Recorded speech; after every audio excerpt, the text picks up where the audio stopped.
অন্ধকার এই গুহায় প্রবেশ করলে আপনার মনে হবে যেন তারায় সাজানো মহাকাশে প্রবেশ করেছেন। গুহার ওপরের দিকে তাকালে মনে হবে মাটির নিচেই জ্বলজ্বল করছে হাজার হাজার নক্ষত্র। নিউজিল্যান্ডের ওয়াইটোমো গুহাটি যেন পৃথিবীর বুকে লুকিয়ে থাকা এক টুকরো মহাকাশ।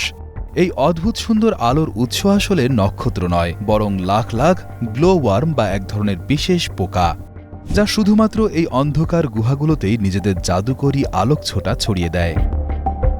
আশ্চর্যের বিষয় হল এই আলোতে কোনো তাপ উৎপাদন হয় না, এটি সম্পূর্ণ ঠান্ডা আলো। নামে ওয়ার্ম বা কৃমি থাকলেও এগুলো আসলে এক ধরনের মাছি বা ফাঙ্গাস ন্যাটের লার্ভা বা শিশু অবস্থা।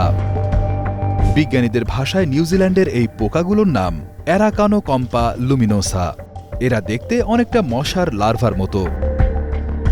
গ্লোওয়ার্মের আলো জ্বলার প্রধান কারণ হল শিকার ধরা। গ্লোওয়ার্মরা গুহার ছাদ থেকে রেশমের মতো চিকন সুতো ঝুলিয়ে দেয়। এই সুতাগুলোতে থাকে আঠালো মিউকাসের ফোঁটা, যা দেখতে অনেকটা মুক্তার মতো। শিকার আলোর দিকে উড়ে এলে এই আঠালো সুতোয় আটকে যায়।